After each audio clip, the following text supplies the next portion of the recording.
All right, now it's time to actually manage a cyber crisis. So this is the very last room in our security engineer pathway and in the last module of managing incidents, which is cyber crisis management. And we've learned a lot of great stuff so far, especially in managing incidents. And now it all comes together. And now we're actually going to manage a cyber crisis, which sounds pretty crazy to think about. But you know, it's supposedly an easy room, so we'll see how easy it actually is. The prerequisites are intro to incident response and management, logging for accountability and monitoring, and becoming a first responder, which should all be live, and you should have already seen it by now. If you haven't already seen it, then definitely go check those out, because I think we're going to be using all the information that we got from those rooms in this particular one.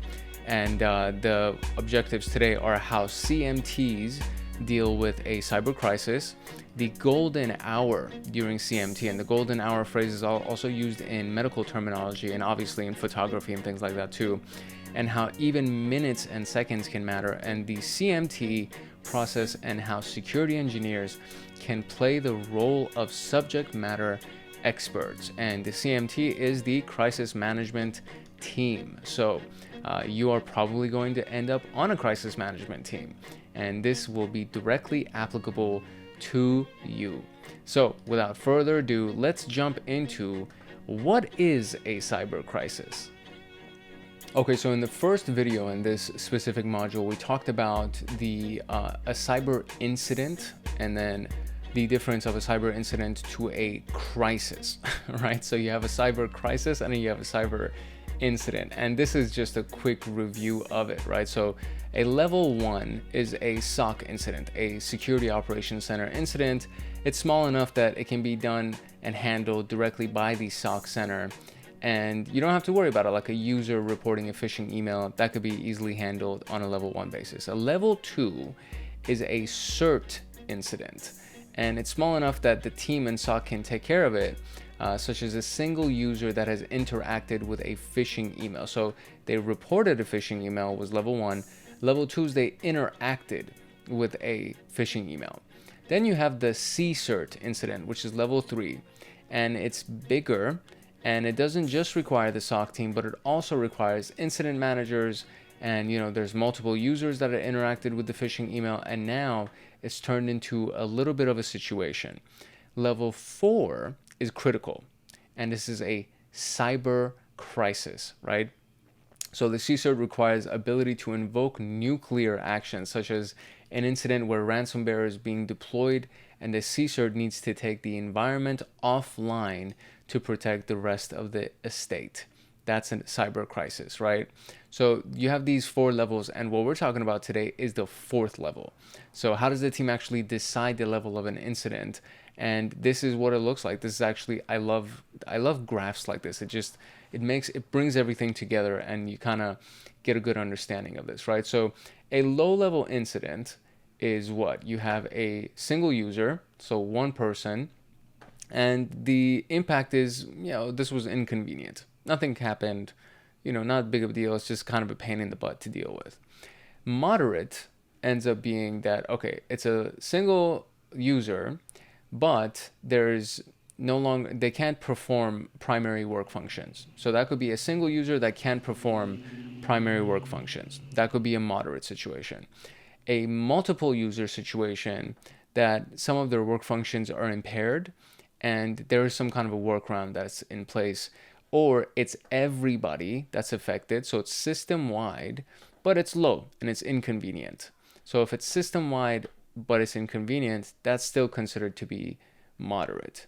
And then when you have high level stuff, now you're only dealing with everything above these two, right? So it's multiple users, and either there's a really big situation that they can't perform their job, or it's a lot of users, but work functions are impaired and there's some kind of a workaround in place. And then there's critical.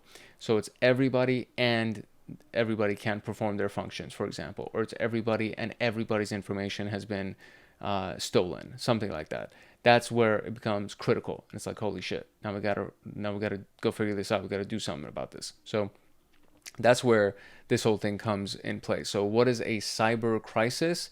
now we kind of have a good idea to gauge it and try to figure out how to determine when something goes from a little bit of an inconvenience to, okay, this is a crisis, right?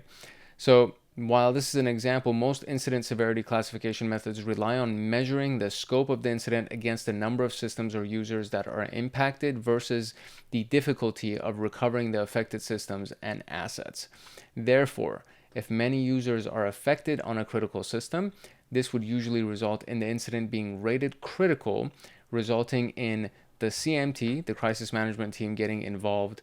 And some organizations also add certain special rules to their severity matrix. For example, if any amount of customers are affected, look at that, the incident severity is rated as critical. So if customers are affected, even if it's one or two, then this is a critical situation to deal with. So what would the severity rating of an incident be where multiple users are affected and the impact is medium?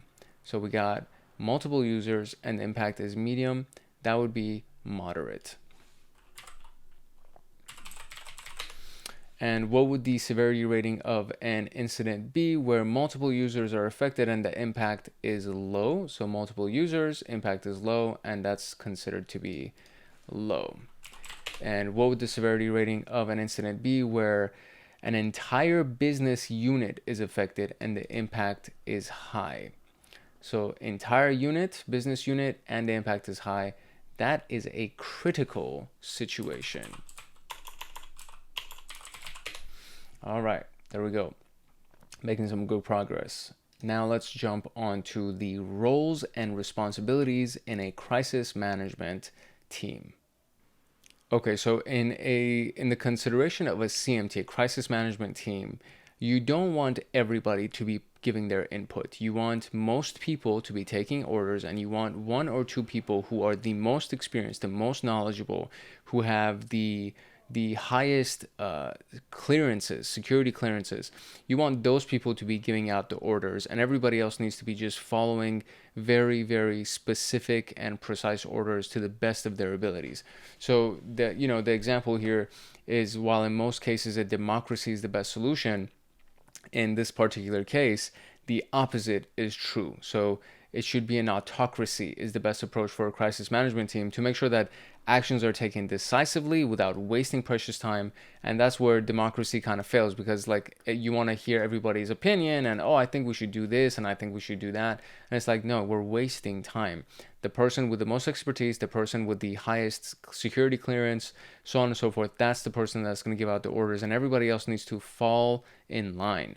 And so in this part, the most the most extreme or extensive would be the CEO. That's the highest level, right? And so that is the person that ends up making the decisions. And it's very obviously extreme. So to share the responsibility of making that kind of a decision, the CMT will provide voting rights to key individuals, usually no more than 5 people, because you want to keep the voices low, right? The number of voices low. So it's still a small team and can request the actions that are taken. The responsibility is no longer just on one person, being the CEO. So here are the roles, in a crisis management team. You have the CMT chair, which is the person that leads the CMT. Usually it's either the CEO or the COO, or maybe the CIO, CISO, Chief Information Security Officer, CTO maybe, but it's somebody in the C-suite, a C-suite executive. The chair is responsible for leading the CMT, and as mentioned before, responsible for having the final say in what needs to be done during a cyber crisis. Then you have the executives, and this could be the CEO, COO, CIO, CTO, CFO, CISO, and they're not, this is in cases where not just the CEO is responsible for decision making. The executives would each be granted a voting right, and they ultimately will be held accountable for what happened during the incident, because they are involved in the CMT to ensure that the damage is kept as small as possible. Communication team is literally notice how it's right after the C-suite executives is the communication team, because they're the most important apart from those people. It's like once a decision has been made, the communication team needs to communicate it. They need to divulge all the information to the rest of the organization. So it could be communications that are being both internal and external, right? So internally to employees and externally to customers or externally to the press. And an important part of the CMT is staying in control of the narrative to help ensure that unnecessary panic is not created. So during cyber crisis, it's very, very important to have a strong communication team that knows what they're doing. And then you have the legal team. So it's important to ensure that the actual legal activities are being done so you don't do anything that makes the situation even worse. So a common discussion during cyber crisis is whether a ransom should be paid or whether their team will interact with the threat actors, right? We don't what's the phrase where it's like we don't succumb to terrorists, like we don't negotiate with terrorists. There you go. That's kind of one of those things where it's like, should we even interact with these people? It is important to note that in certain countries, these actions may not even be legal for the team to do. So it may not even be legal for you to pay a ransom or to even interact with the people who are trying to attack you, right? That's pretty crazy. Then you have the operations team. So the sole responsibility is to concern themselves with the best possible approach to ensure that the operations of the organization are affected the least amount possible during the cyber crisis. In certain cases, this is fulfilled by the COO. However, it can also be fulfilled by an entire team of experts that are looking for ways that business can continue during the crisis. Business continuity, right? We talked about that in the last video. And then we got the subject matter experts. So most of the members of the CMT are not technical, and they are members that are exceptional as business concerns, but don't usually concern themselves with the day-to-day complexities of actually running the organization systems. So during a cyber crisis, SMEs, subject matter experts, play a vital role in providing critical information to the members of the CMT. And then the CMT can use that information to scope which actions would be best to take and what the actual scope of the attack might be, or what the effect of the business might be.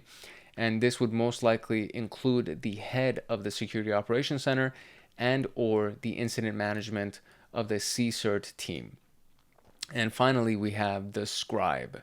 So note-taking is incredibly important during a cyber crisis, and it's important to create a full timeline of events, as often this has to be disclosed to other third parties, such as the government or regulator. And the role of the scribe is therefore important to detail all of the events and conversations during the CMT session. So scribe is an interesting title to give this to this person, because when I think of scribe, I think of like a scribe in the old knighting days that like works with all the knights, and it's like their butler almost. But in this particular case, it's the person that's taking all the notes. So who's responsible for note taking? That is the scribe. And who's responsible for leading the CMT session? That would be the CMT chair, I want to say, right? Not chair. Who's responsible for ensuring that the actions taken by the CMT do not break the law? And that would be the legal team. And who's responsible for making sure that the stakeholders are informed during the CMT? And that would be the communications team. And who's responsible for providing more technical information to the CMT to ensure that they can take the appropriate actions? And that would be our subject matter experts. And just like that, we got all the roles and responsibilities. So let's talk about the golden hour. The golden hour is the first hour, and this is actually very important in the medical world. If somebody has a stroke, the first hour after that person has a stroke can determine whether or not there's going to be permanent damage done to that person, or they can fully heal them, like they could totally recover based on whether or not how quickly that was caught. So in this particular case, it is just the same. So the first hour is very, very important. As more time passes, rebuilding what has happened becomes harder. Getting back to business as usual becomes harder. And so the CMT, the crisis management team, has to perform several really critical steps during that very first hour. Number one is assembly. So to assemble the team, make sure everybody's on point, on site, on Zoom, whatever it is. Everybody needs to be present in communication, and this usually requires that the key people are always on call. And so once the CSIRT decides to invoke the CMT, a process would be followed to notify all the initial CMT members that they're required to help with a cyber crisis. A playbook and call tree are created for this specifically, and it is incredibly important since some of the required members may not be available. For example, the COO can be stuck on an overnight flight. The replacement and the replacement's replacement should already be documented. So the backups and the contingencies should already be documented. Usually the CSIRT chair would be responsible for invoking the CMT and then performing the initial notification. From there, several members can assist in assembling the CMT. The team should also decide if the team would assemble remotely or in person, and what communication channels should be used. While this decision might sound simple, it's often harder than you can imagine. It would be that the CSIRT, or it could be that the CSIRT has a strong suspicion that their primary communication channel have been compromised by the threat actor, and therefore out-of-band communication has to be done. That's a big conundrum. The information gathering concept would be in that. So the next step is information gathering. Once the CMT has been established, the very first step is to understand what just happened and what do we need to do right away. For a cyber crisis, it's usually done in the form of CSIRT briefings, where the CSIRT provides that information. So they give you the summary of the information discovered up until this point. They give you a summary of the actions that have been already taken by the team and the effect that they had on the incident, and then the recommendations as to what nuclear actions should be taken immediately by the crisis management team. Then you have crisis triage, which is another term that is also used in the medical field. Once the CMT has been briefed, it's important for the team to triage the incident and consider the actions proposed by the CSIRT. So basically analyze and try to figure out what to do. And the CMT should think carefully about the impact that the actions would have on the organization and already think about what steps can be taken to limit that impact. And during the triage phase, the team will also decide on which other stakeholders should be involved in the crisis management team. And finally, notifications. So controlling the narrative is obviously very important. So one of the first steps that should already be performed by the CMT during the golden hour is to prepare and in certain cases send out communication both internally and externally. Usually the CMTs would prepare by making use of holding statements. These are messages that do not divulge exactly what's happening but provide reassurance that the team is investigating and will provide more feedback as information becomes available. This can help calm the situation as stakeholders are aware that the team is busy working on whatever the issue is. So, what is the first step that has to be performed during the golden hour? And that is what? To assemble. So assembly. And in the event of a cyber crisis, who provides the update to the CMT? And that is the CSIRT team. There we go. Crazy stuff. All right. Now, the crisis management process, the CMT process. All right. So once the CMT has been established and the golden hour actions have been performed, so this is past the first hour, there's a cyclic process that needs to be done to deal with the crisis. So golden hour is done. Now we go to information update. Then you go to triage, information update, and you go through this until you feel like you have everything, and you can move on to the action discussion. So what do we do? Action approval, action discussion, approval, discussion, approval, discussion. And you go through this until everybody has decided, all right, this is going to be our actual actions or series of actions. And then you're going to go through documentation and the disclosure of the crisis. And so it's important to note that during this entire process, the CMT remains static, meaning that rather than having members of the main CMT split off and find information, subject matter experts are used to bring in information. And this is because the CMT team, if they were to split off during a critical moment, it would waste time to assemble them again. And so the model ensures that the CMT can always receive critical information from either stakeholders or the subject matter experts. So information updates comes from various stakeholders.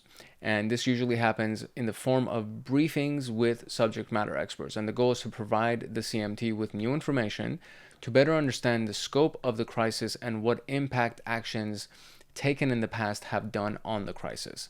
The CMT decides how often these update sessions are performed. At the start of the crisis, these updates would often be more frequent. So, as we mentioned already, the team already usually consists of the members that are not as technical. So subject matter experts are typically not technical people, but they do understand different parts of the business. So it's important that the SMEs provide the updated information in a manner that can be understood by the crisis management team. Usually, technical information is abstracted in the update, and the focus is more on the impact of what has happened and what actually needs to be done or what has actually happened. So that's kind of good to understand, honestly, because a lot of people I'm just imagining what like some random person in management in marketing is going to come through and try to explain to some nerd in the security team, and like that person's eyes just rolling back as this marketing person is like trying to use a specific technical jargon. I've done that a lot, where like somebody's trying to explain something to me and I'm like, dude, you're butchering it. Just give me your version. Like, you don't need to try to explain it to me in my language. Just tell me what the hell you think is going on. Then we got triage. So once the team receives the new information, the triage process has to occur again, and during this phase, the CMT decides if the severity of the crisis should be raised or lowered, and if any new SMEs should be involved in this, and they also need to decide if there will be any new communication sent out internally or externally. Then we move on to actions. So the discussions of the actions. So using what you got from the SME, the CMT has to discuss proposed actions. And the goal of this is to understand the impact that the actions would have on the company. And in this case, we are no longer talking about easy and small actions, so such as removing a phishing email, because that's level 1, right? It's like we've gotten into crisis mode. So we're talking about big things like restricting remote access to the environment by halting all the VPN connections or blocking all the ports, something like that. Performing a domain takeback of the Active Directory domain. Switching a system over to the disaster recovery environment. So these are nuclear actions. These are big actions that will affect the entire organization until decided otherwise. So these aren't light actions, right? You can't take these things lightly, because it's going to, definitely it's going to impact the business. And the goal is to better understand that impact and allow the team to determine if there may be less impactful but still effective actions that can be taken. So can we do something that could still be effective, but it won't have as much of a severe impact on the business?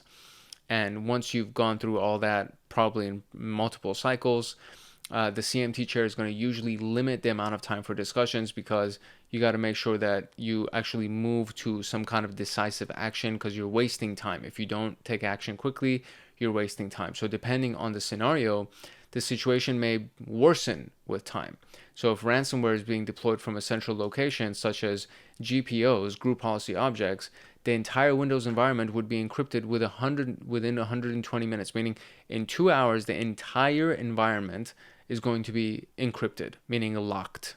And every single minute that the team discusses actions longer, the ransomware is spreading. Therefore, the actions or the discussions are limited before the team decides which actions will be followed. And as discussed, this is usually not done in a very democratic way, and it's usually a specific person that's making this decision. And these decisions are not made lightly, obviously, because they're going to be held accountable. Whoever that decision maker is going to be held accountable for this. So they could either be the hero or they could be the person that gets fired, right? Inaction, however, can even be much more detrimental, right? So more wars have been lost by inaction than the wrong action. That's an actual phrase. I think it's by General Mattis. Would you be able to make critical decisions choosing between the lesser of the two evils in a limited amount of time? That's kind of what that's what it means to be the CEO. So everybody's like, oh, I want to be the boss, I want to be the head of the company. It's like, yeah, but what if you got to do this now? What if you got to deal with this some kind of crisis or catastrophe? And what if you make the wrong decision? Now what are you going to do? It's pretty insane, right? So documentation and crisis disclosure is the last piece of this, which once the crisis has been remedied, it has to be documented using the notes from the scribe. A crisis document is created, and the document details what happens during the crisis and what actions were implemented to deal with the crisis. And this information is not just for the archive, but can be used by the CMT to learn lessons, to add to the lessons learned document about the crisis and adapt their process to deal with something like this in the future. So, what is the term used to describe the process by which the CMT determines the severity of the crisis? And that would be triage. And who is ultimately responsible for ensuring that the CMT takes action? And that would be, I want to say the CEO, right? So who's ultimately responsible? Oh, CMT chair. There you go. That's the person. So the CMT chair, the crisis management team chair, is responsible. Who will ultimately be held accountable for the crisis? And that's the CEO. Oof. All right. Let us move on to the importance of subject matter experts. All right, so members of the crisis management team usually have broad scope. So for example, the CEO runs the entire company. They have to make decisions about the entire company. So they probably have, extensive information about a few subject matters, but they're not expected to know everything in great detail about everything inside the company. This is why subject matter experts are hired in the first place. You want one person to be super experienced and super knowledgeable in one category, and that specific person goes and handles that department, right? That's what a subject matter expert is. So because of this, a CMT typically, or the CEO, for example, is known as a jack of all trades. And this is the case for most of the people that are inside of the CMT, this crisis management team. Then you have the people who are the masters of one, meaning that they are a subject matter expert. And so as a security engineer, you may be involved in a CMT if the crisis pertains to your specific division. And as a security engineer, you should have an incredible depth of knowledge for your specific system or asset and can therefore provide vital information to the crisis management team. They can only take effective actions, meaning the CMT can only take effective actions if the following is true: that they have an accurate understanding of the scope of the incident, including what has happened and what the impact is on the business. And it will never be possible to understand the full crisis scope because the investigation is still ongoing. But having as clear as possible having as clear as possible a picture is important. That's a weird phrase. Just basically getting the best clarity, or the best clarity on the situation is very, very important, right? Then the second thing is that the CMT has to understand what actions are available for them to take and what the impact versus the effectiveness of these actions would be. So they play a critical role, subject matter experts. They play a critical role in providing this information. As a security engineer, you have to understand the system best to know what potential actions can be taken to recover from the crisis. Then you will need to know how long backups are kept. You'll need to know whether the environment can switch to DR. I'm trying to connect what that would be. Disaster recovery. There we go. Whether or not they can switch to disaster recovery. You'll need to know what the impact would be if you have to take critical assets offline. So this is your specific subject matter that you need to be an expert in, right? And this information then has to be clearly communicated to the crisis management team to ensure that they make an informed decision.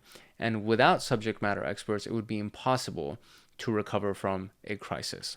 So who's responsible for providing the CMT with technical and in-depth information to allow them? And that would be subject matter experts.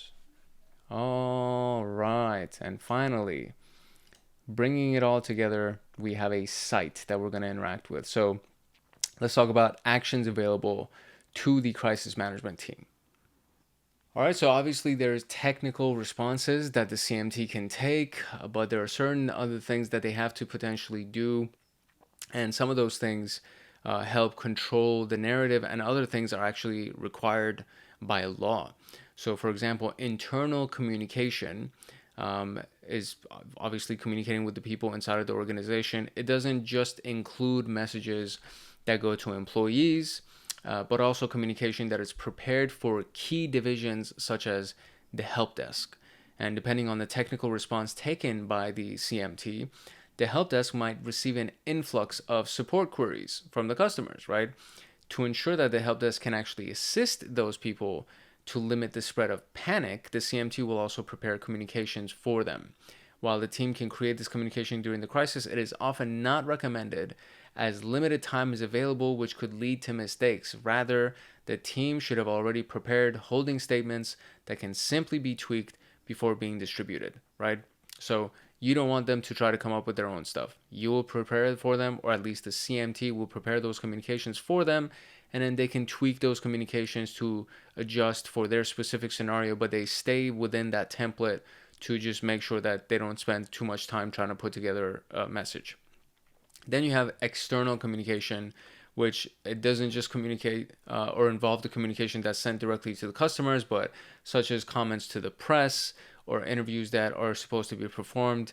And it's become super vital in the modern era, and like very difficult to navigate because of social media.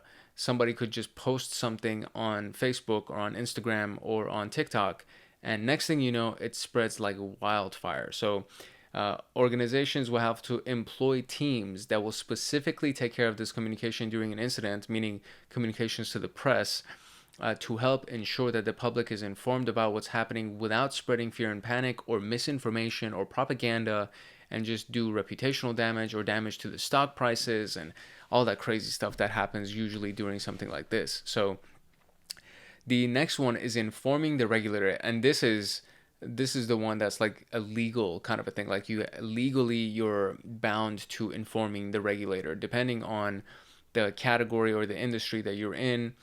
You may need to inform other third parties. In financial sector, organizations are usually required by law to notify their respective regulator if there is a crisis, and this is mainly because the crisis could have an impact on the entire country.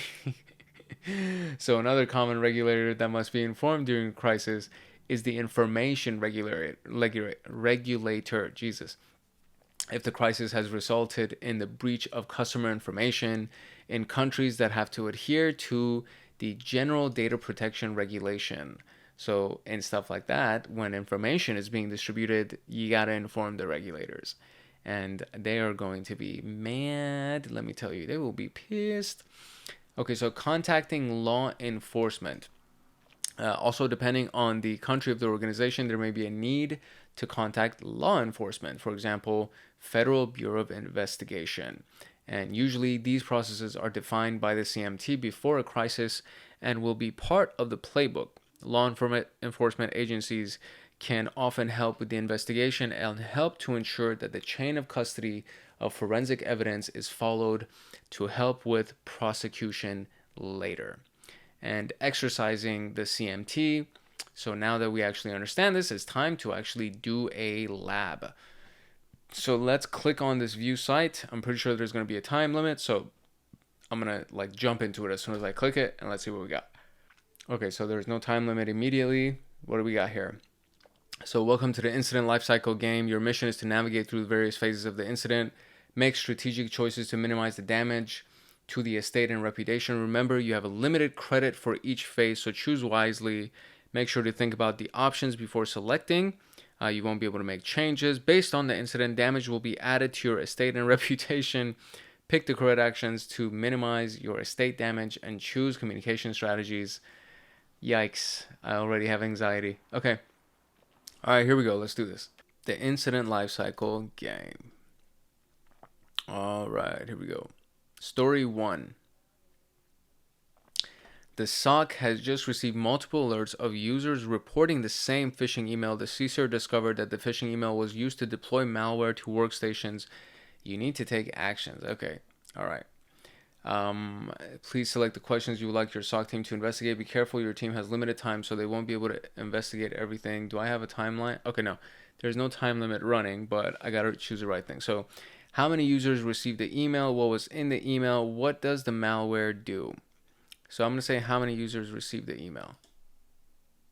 Okay, great. 20 users received the email. Can we investigate which division these users work for?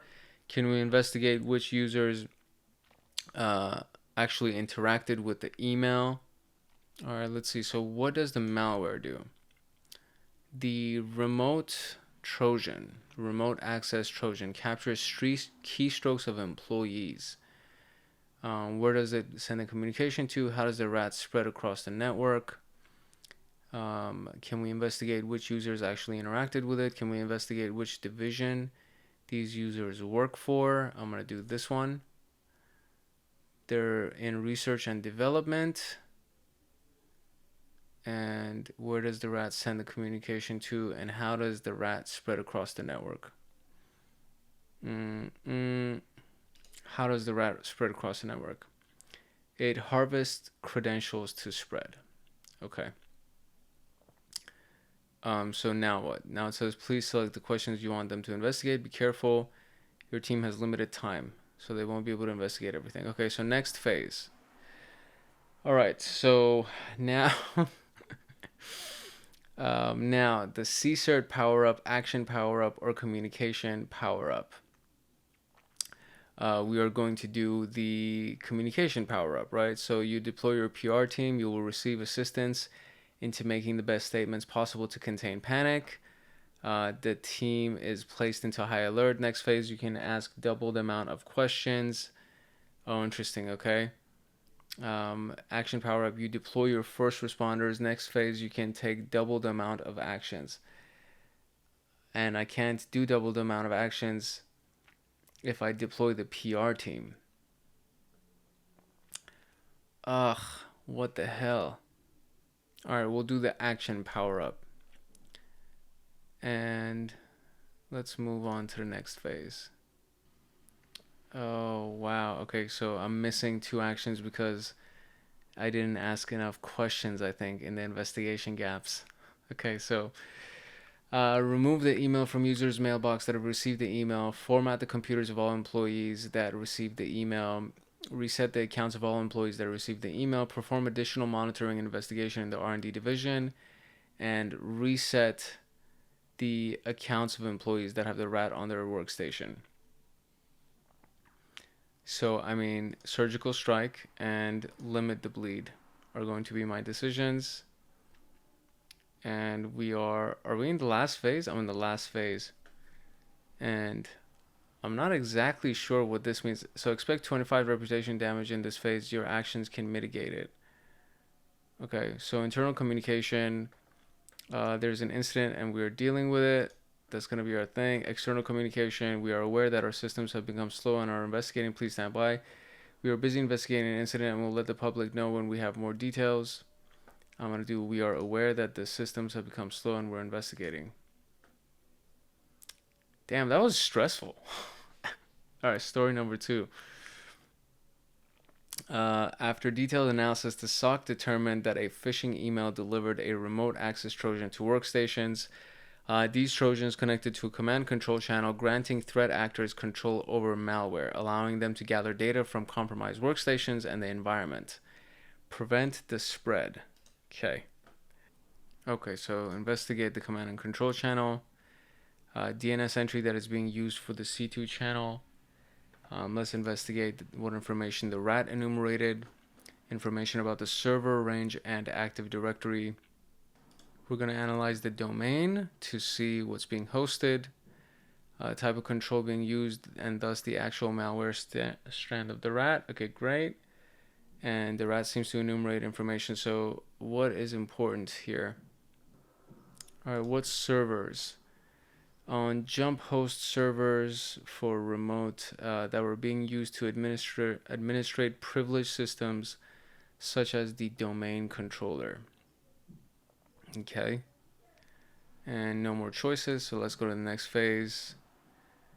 Deploy the first responders, next phase, double, and team is placed into high alert, next phase, double. And of course, communication follow-up. And this is story 2. I'm still going to do the deploying of the first responders. So create a specialized indication of compromise for the rat and scan the environment for infections. Isolate all jump hosts until the threat has been neutralized. Well, I get 4 choices here. Okay, great. So I'm going to definitely do... Damn, there's questions I'm missing. I'm definitely going to do this. I'm going to do this. And so remove rat from affected workstations. Block the C2 channel on the perimeter firewall. Format the computers for all employees that have the rat installed. Reset the accounts. So we're going to block the C2 channel from the perimeter firewall and remove the rat from affected workstations. So where are we at here? I'm just going to choose the same exact communications. There's nothing different. And final story. I have no idea if I'm making good progress here. I feel like I'm not. Rats were used to spread the threat in our environment. A domain controller has been compromised according to SOC analysis. Users can't access files with encrypted desktop messages. Urgent action is needed before more of the empire... Oh, shit. So it's definitely ransomware, for sure. Okay. The questions you would like them to answer: from where is the connection made to our domain controller? What did the attackers do on the domain controller? How is the ransomware being deployed? Ransomware is originating from the domain controller, and how's the ransomware spreading? Can we analyze the ransomware? What did the attackers do on the domain controller? From where is the connection made to the domain controller? The threat actors have performed a DC domain controller sync, dumping the credentials of all the users. Sheesh. To where has the DC sync been exfiltrated to? Can we see any other new connections being made? Oh, this is a big one too. So instead of analyzing it, let's see how it's spreading. Are making use of group policy object to deploy the ransomware to all the windows in the network. And to where has the DC sync been exfiltrated to? Can we see any other new connections being made from the domain controller? I'm going to go for the new one. So the threat actor seems to use a DC connection to compromise other domain controllers as well. Okay. I don't get to choose. I see. So, okay, perform a domain takeback, revoke the ransomware deploying the group policy object, remove the rat from affected hosts, rotate the credentials of all domain admins, rebuild workstations affected by the ransomware. We're going to rotate everybody's credentials and remove the rat from affected hosts, rebuild workstations affected by the ransomware. I would say I'm going to rebuild them. Okay, we're dealing with the incident. We are aware that the system, the choices for these things are exactly the same. And okay, oh shit. Okay, so I did it. Very good. So estate damage 45%, reputation damage 45%. All right, man. I honestly thought I was failing, but okay. All right, I think I made some good decisions. I spent a lot of time thinking between those decisions. Obviously, it's all going to be cut out in the edit, so you'll see the decisions being made quickly. But I really sat here for a while I'm like, damn, what should I do? But okay, there it is. Congratulations, we progressed. I would love to see if you go through this. I want to know what score you got, because I got 45% on both those. So when you go through this, I want to know what score you got. And if you can beat my 45%. And there we go, ladies and gentlemen. We are officially done with the crisis management as well as everything inside of security engineer. The security engineer pathway is now complete. I hope you hung out with us all the way to the end. I hope you've seen everything from the very beginning all the way to the end of this. And I'm about to get a certificate on here, but I'm not going to click on this because it's going to reveal my real name. So yeah, that's pretty much it. Hopefully you learned from this, and hopefully you found everything inside of this useful. There's going to be a playlist called the Security Engineer playlist that will have all of the videos from this path inside of that playlist. So in case you missed any of them, you can go to the Security Engineer playlist, and all of these videos, everything from here to here to here. The network and system security one was a really big one. A lot of people love the compilation of this. It actually is the highest performing video on the channel right now. And then software security was also a really big one. And now we are with managing incidents. So I really hope you got some value from it. I hope you learned a lot from it. And if you have not already, I would recommend that you like, subscribe, and turn on the notification bell, drop a comment, and join our community, our ever-growing community. I very much love this community. These are the comments that are coming in, and I mean, I literally can keep scrolling, and it's just going to keep loading more and more comments because people are just so awesome, and they drop so many comments in here. So it's been a really great ride so far, and I feel like I say that at the end of every single video, but honestly, this has been a really great, humbling experience, and I'm very happy to hear and to see that so many people are getting so much value from it. So would love to see you in the comments, would love to see you as a subscriber, and like the video, share the video, turn on the notification bell, do all that good stuff. So hopefully you got value from it, and I very much look forward to seeing you in the community as well. It's your boy Hank Hackerson at Hank Hacks Hackers, your favorite network and system attacker/protector. Hope you got value from this video. If no one else loves you, Hank loves you. Love, peace, and chicken grease. And I will see you in the next video later.